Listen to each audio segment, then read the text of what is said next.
Toxoplasmosis ocular. La infección por toxoplasmosis puede ser congénita o puede ser adquirida.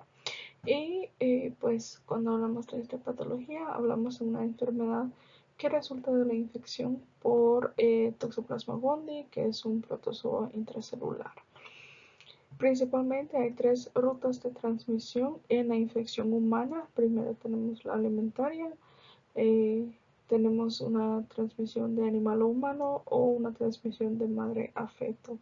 También puede ser transmitido a través de transfusión sanguínea o trasplante de órganos en casos de donantes infectados.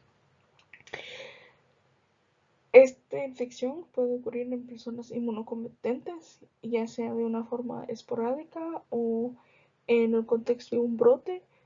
Por lo general se presenta entre la segunda y cuarta década de la vida y tiende a ser autolimitada de 6 a 8 semanas.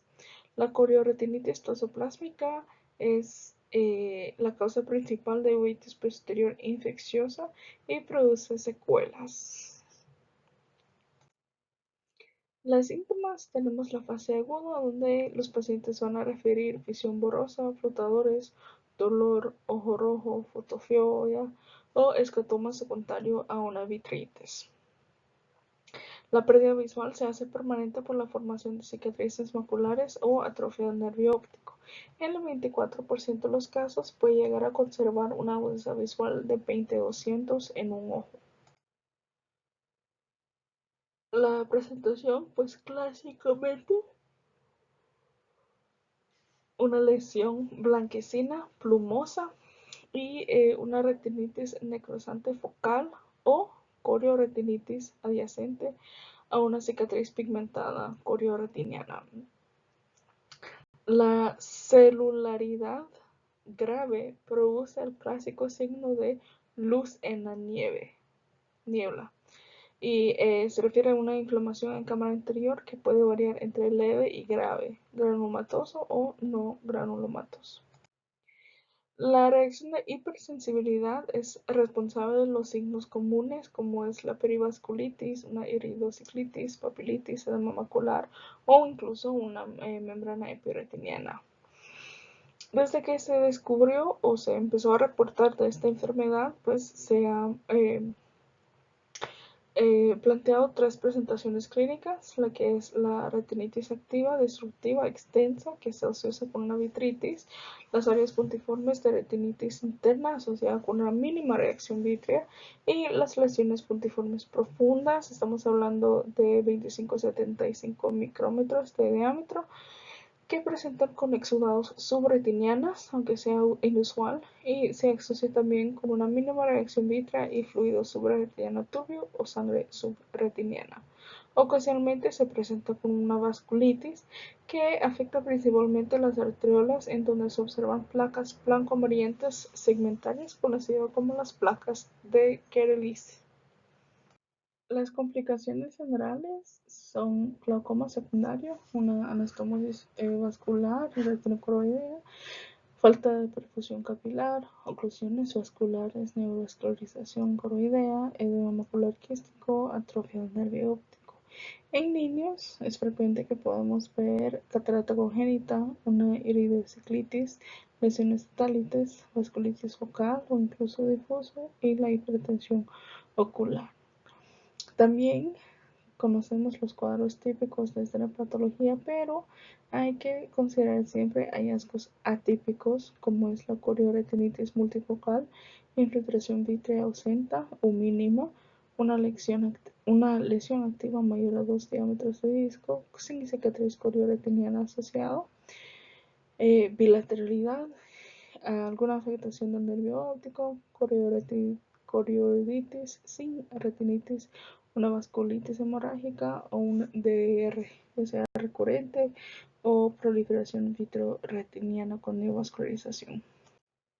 Histológicamente, pues se observa áreas extensas de necrosis retiniana con infiltración leucocítica en el área adyacente a la necrosis y en coroides. Hay una distribución del EPR y acumulación de pigmento. Y también hay que considerar que los taquiocitos de toxoplasma son capaces de moverse a través de la retina desde la membrana limitante interna hasta la capa nuclear externa.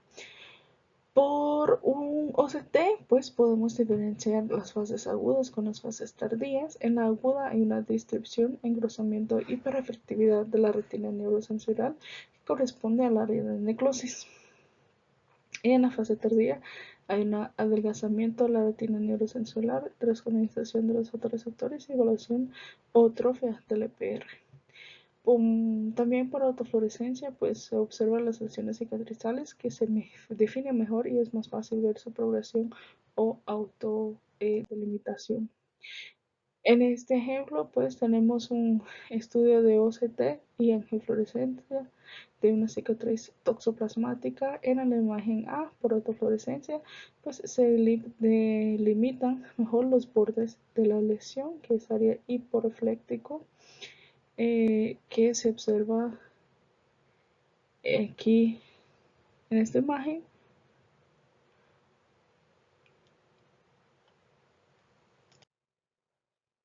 En el diagnóstico, pues siempre nos basamos en los hallazgos clínicos más exámenes serológicos. Y se va a realizar una inmunoglobulina M y G para T-Gondi. Y en este caso, pues la seropositividad a T-Gondi indica infección sistémica previa. La AGM o AGA revela fase aguda y se mantienen elevados por un año. El análisis por reacción de cadena polimerasa, que es el PCR de humor acuoso y suero, realiza una identificación directa con alta sensibilidad y especificidad para esta patología. En esta tabla se nos muestra la terapia estándar en lo que es la terapia sistémica intravítrea para toxoplasmosis ocular. Primero tenemos antibióticos orales.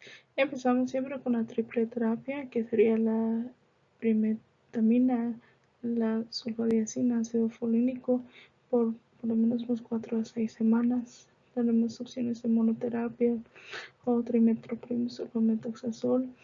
Pues las esquemas siempre se va a ir eligiendo en base de nuestro paciente, ¿verdad? Si tiene algún factor de riesgo, algún tipo de hipersensibilidad o intolerancia, si está embarazada, ¿verdad? O sea, este manejo siempre lo llevamos en conjunto con medicina interna, que también estaría llevando un control del paciente.